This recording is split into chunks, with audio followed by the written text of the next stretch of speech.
Budget में capital gains tax को लेकर कुछ बड़े बदलाव किए गए हैं। ये बदलाव वैसे तो महीन है, लेकिन समझना अगर चाहें तो इसे आसानी से समझा जा सकता है। और ये समझाने के लिए हमारे साथ समीर कानाबार हैं, जो ईवाई के टैक्स पार्टनर हैं, ईवाई के पार्टनर हैं। समीर, एनडीटीवी प्रॉफिट हिंदी पर आपका बहुत स्वागत है। Thank you. हम लोगों ने जो एलटीसीजी की आज हेडलाइन बनाई या पढ़ी, वो ये थी कि एलटीसीजी टैक्स को 10% से बढ़ाकर 12.5% कर दिया है, एसटीसीजी को बढ़ाकर 15% से 20% कर दिया गया है। लेकिन इसके पीछे के क्या चेंजेस हैं, क्या बदलाव हुए हैं और क्या उसका असर होगा, ये आपसे समझना चाहते हैं। श्योर। आज तक क्या हो रहा था कि स्टॉक्स जो लिस्टेड है, जिसको हम लिस्टेड सिक्योरिटीज कहते हैं, वो शेयर्स अगर हम आज बेचते हैं तो उसके ऊपर 10% कैपिटल गेन्स टैक्स लगता है। कैपिटल गेन्स टैक्स कैसे लगता है? आपने जो प्राइस पे शेयर्स बेचे और आपने जो प्राइस पे शेयर्स खरीदे, वो आप कैलकुलेट करो तो आपका कितना मुनाफा है या कितना घाटा है। अगर मुनाफा है तो आपको 10% टैक्स भरना था, घाटा है तो आप उसको कैरी फॉरवर्ड ले कर सकते हैं, जहाँ आप किसी और मुनाफे के सामने उसको ऑफसेट कर सकते थे। अभी उसके लिए लॉन्ग टर्म और शॉर्ट टर्म। लॉन्ग टर्म मतलब कम से कम 1 साल होल्डिंग करना है, और शॉर्ट टर्म मतलब 1 साल से कम। सो अगर आपका 1 साल से ज़्यादा होल्डिंग है तो आपको 10% टैक्स लगता था, और अगर 1 साल से कम होल्डिंग है लिस्टेड सिक्योरिटीज का तो 15% टैक्स लगा था। अभी आज जो बजट में हमको बताया गया है, उसमें कहा गया है कि अभी 10% का जो long term capital gains tax है वो 12.5% हो गया है बढ़ के, और शॉर्ट टर्म का कैपिटल गेन्स टैक्स रेट 15% था, वो 20% हो गया है। तो उसका मतलब ये हुआ कि अगर आप शेयर्स लिस्टेड कंपनी के होल्ड कर रहे हैं लेस देन 1 ईयर, तो आपको अभी 20% टैक्स पे करना है, और अगर आप शेयर्स 1 साल से ज़्यादा होल्ड कर रहे हैं तो आपको 12.5% टैक्स पे करना है।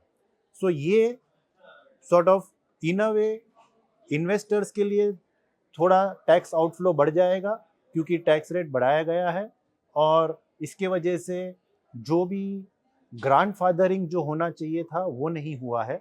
मतलब कि आज की तारीख में आपने जो खरीद के रखे हैं शेयर्स, जो आपने सोचा था कि आप 10% टैक्स पे करेंगे या 15% करेंगे, उसके ऊपर ऑटोमेटिकली सीधा अभी 12.5 और 20% हो गया है। आपको कोई ग्रैंडफादरिंग नहीं किया गया है या कोई बेनिफिट नहीं दिया गया है जो आपका एग्जिस्टिंग होल्डिंग है। मीन्स के ये नया tax they should have brought it only for आप आज से जो नए शेयर्स खरीदोगे उसके लिए, बट वो नहीं हुआ है, तो ये सॉर्ट ऑफ रिट्रोस्पेक्टिव इफेक्ट आ रही है। ओके, एक चीज़ जो पहले मिलती थी, इंडेक्सेशन का बेनिफिट।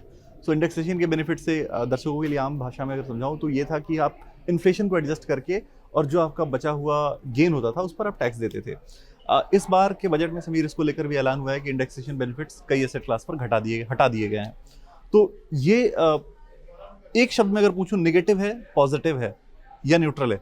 दो अलग अलग एसेट क्लास है। एक क्लास है जो अगेन अनलिस्टेड शेयर्स है, और दूसरे एसेट क्लास है जो आपकी इमूवेबल प्रॉपर्टी है या गोल्ड है, राइट, जो अनलिस्टेड है अगेन, राइट।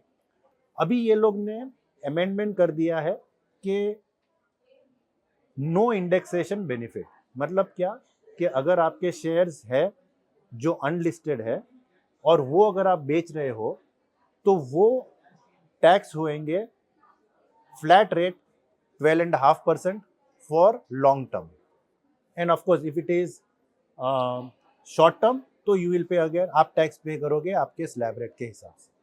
अभी जबकि रेट आपका कम हो गया, 20 से 12.5% हो गया शेयर्स पे, लेकिन आपका इंडेक्सेशन बेनिफिट था वो हटा दिया गया है। तो अभी आपको कैलकुलेशन करना पड़ेगा कि आपने अगर शेयर्स बेचे हैं, और ये रूल आज से लागू हो गया है फ्रॉम 23 जुलाई ऑनवर्ड। सो ये ऐसा नहीं है कि कल या परसों या बाद में इफेक्ट होएगा, ये आज से रूल लागू हो रहा है।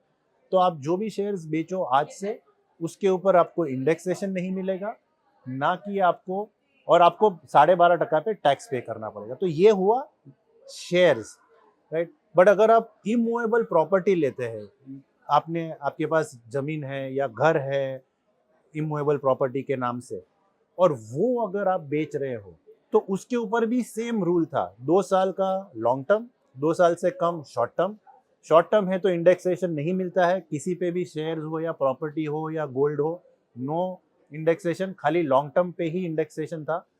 तो वो आपका रेट कम हो गया है वापस।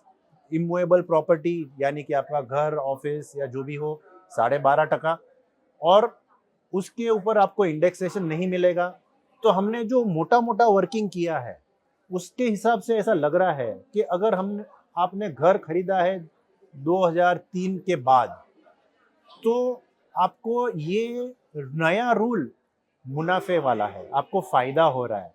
क्योंकि जो इंडेक्सेशन मिल रहा था आपको 2003 से 2024 तक, वो उसके हिसाब से आपका टैक्स ज़्यादा था। लेकिन अभी इंडेक्सेशन निकाल दिया और टैक्स रेट भी कम कर दिया 20 का 12.5, तो आपको फायदा हो रहा है, आपका टैक्स आउटफ्लो कम हो रहा है। मतलब कि अगर आपने 2003 से पहले का घर खरीदा है तो शायद आपका टैक्स थोड़ा ज़्यादा पे करना होता था आज की तारीख में, लेकिन अभी नए रूल के हिसाब से आपको एक्चुअली फ़ायदा हो रहा है। क्यों? क्योंकि टैक्स रेट कम हो गया है, और जो इंडेक्सेशन का बेनिफिट था वो टैक्स रेट कम होने से भी वो फ़ायदा कुछ आपको कम नहीं हो रहा था, तो ये आपको मुनाफेदार जाहिर हो सकता है। तो इमूवेबल प्रॉपर्टी के लिए 2003 आप मोटा मोटा पकड़ सकते हो, बट शेयर्स अनलिस्टेड की वैल्यू पता नहीं है और वो कैसे फ्लैग आउट होता है, तो वो अलग से देखना पड़ेगा। बिल्कुल, ये इंटरेस्टिंग है कि कोई एक चीज़ जो हम एक झटके में देखकर ये सोच रहे थे कि इंडेक्सेशन का बेनिफिट हट गया, ये नेगेटिव हो जाएगा, और जब उसको कैलकुलेट करने बैठे और समीर ने जब उसको कैलकुलेट किया तो ऐसा लगा कि वो न्यूट्रल टू पॉजिटिव की तरफ जा रहा है। ये इंटरेस्टिंग था समझना। समीर, एक चीज़ और बदली है वो बायबैक को लेकर, और वो थोड़ा टेक्निकल है, लेकिन मुझे पूरी उम्मीद है कि आप उसको एकदम आसान तरीके से समझा पाएंगे एग्जाम्पल देकर। श्योर, मैं कोशिश करता हूँ। सो बायबैक में क्या होता है कि सपोज एक लिस्टेड कंपनी है, लेट्स टेक एन इलस्ट्रेशन कि एक लिस्टेड कंपनी है, उसके शेयर्स लिस्टेड है और वो कंपनी ने बायबैक अनाउंस किया। तो आज की तारीख में बायबैक कैसे हो रहा है? तो बायबैक में रूल ऐसे है कि कंपनी ने शेयर्स इश्यू किए थे 10 रुपये में जब भी IPO हुआ तभी, और आज कंपनी वो शेयर्स बायबैक कर रही है।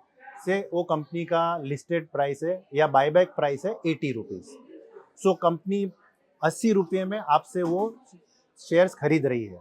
तो ये बायबैक टैक्स जो है वो कंपनी को पे करना है, शेयर होल्डर को कोई टैक्स नहीं लगता है। तो कंपनी बायबैक टैक्स कैसे पे करेगी? तो कंपनी बोलेगी कि हाँ, मैंने 80 रुपये में बायबैक किया है, 10 रुपये में शेयर इशू किए थे, तो 70 रुपीज़ का डिफरेंस जो है उसके ऊपर कंपनी को करीब करीब 21% जितना टैक्स पे करना पड़ता था, including surcharge. So company would पे 21% around tax on the 70 rupees, और आपके हाथ में कोई टैक्स नहीं था, आपको कोई टैक्स भरना नहीं था। तो ये रूल है सितंबर 30, 2024 तक। 1 अक्टूबर 2024 से ये रूल चेंज कर दिया है। तो उन्होंने क्या कहा है अभी? तो हमें ये बताया गया है कि 1 अक्टूबर के बाद जो भी बायबैक होएगा उसके ऊपर कंपनी को कोई टैक्स पे नहीं करना है। शायद कंपनी TDS करेगी, वो अलग बात है, बट कंपनी को जो 21% टैक्स पे करना था वो नहीं करना है। तो क्या होएगा? तो शेयर होल्डर को टैक्स पे करना है। जो पहले भी रूल था, जो हम बाद में चेंज हुआ था कि कंपनी को टैक्स पे करना है, पहले भी शेयर होल्डर जो थे वो बायबैक पे टैक्स पे कर रहे थे, लेकिन कैपिटल गेन्स के हिसाब से। अभी वापस पुराना रूल आ गया है, खाली फर्क इतना है कि आपको टैक्स पे करना है as income from other sources या डिविडेंड इनकम के हिसाब से, नॉट कैपिटल गेन्स टैक्स। तो ये थोड़ा चेंज कर दिया है। पहले कैपिटल गेन्स था, बाद में बायबैक टैक्स आया, और अभी वापस उसको डिविडेंड के हिसाब से टैक्स कर रहे हैं as income from other sources. So same example अगर हम ले, अगर कंपनी ने आपको 80 रुपये में शेयर बायबैक किए तो आपके हाथ में 80 रुपये आ गए, तो आपको 80 रुपये पे स्लैब रेट के हिसाब से आज टैक्स पे करना है। तो आप 10% स्लैब में हो, 5% स्लैब में हो, 20 में हो, वो हिसाब से आप टैक्स पे करोगे पूरे 80 रुपये पे। समझो कि आपने एक शेयर बायबैक हुआ आपका, बराबर है, लेकिन आपका कॉस्ट था 10 रुपया, क्योंकि आपने ये शेयर IPO में लिए थे 10 रुपये में। तो ये 10 रुपये का तो आपको नुकसान हो गया। तो गवर्नमेंट हमें बता रही है कि ये 10 रुपया हम आपका नुकसान मान लेते हैं और आप इसको लॉस पकड़ लो एज अ कैपिटल लॉस, और उसको आप कैपिटल गेन के सामने ऑफसेट कर सकते हो। तो सपोज आपके पास दूसरी कंपनी के शेयर्स है जो आपने मार्केट में बेच दिए और उसमें आपको फायदा हुआ, तो सपोज आपको उसमें फायदा हुआ 20 रुपए का, तो आपको गवर्नमेंट बता रही है कि ये आपके बायबैक जो हुए उस पर 10 रुपए का नुकसान हुआ, और आपको 20 रुपए में जो शेयर्स मार्केट में आपने बेचे लिस्टेड उस पर आपने 20 रुपए का फायदा हुआ है, कैपिटल गेन हुआ है। तो आप 20 के सामने ये 10 रुपए ऑफसेट कर लो और आप बाकी 10 रुपए पे कैपिटल गेन टैक्स पे करोगे। तो उस हिसाब से आपका जो कॉस्ट है वो आपका लॉस बन रहा है ऑन बायबैक, और वो आप लॉस कैपिटल गेन के सामने ऑफसेट कर लो, बट आपको पूरे 80 रुपए पे स्लैब रेट के हिसाब से टैक्स पे करना है। तो ये थोड़ा कॉम्प्लिकेटेड है, मैंने कोशिश की है इजी समझाने के लिए, बट ये रूल एप्लीकेबल होएगा 1 अक्टूबर से। बिल्कुल। सो बहुत इजी तरीके से आपने चीज़ों को समझाया। हमने 3 चीज़ें डिस्कस की कैपिटल गेन्स टैक्स से रिलेटेड। पहला, एलटीसीजी एसटीसीजी में जो बढ़ोतरी हुई है उसका क्या इम्पैक्ट होगा वो। दूसरा कि इंडेक्सेशन जो हट गया उसका क्या इम्पैक्ट होगा, क्या वो न्यूट्रल है, नेगेटिव है, तो वो हमने एक कैलकुलेशन के साथ तरीके से समझा।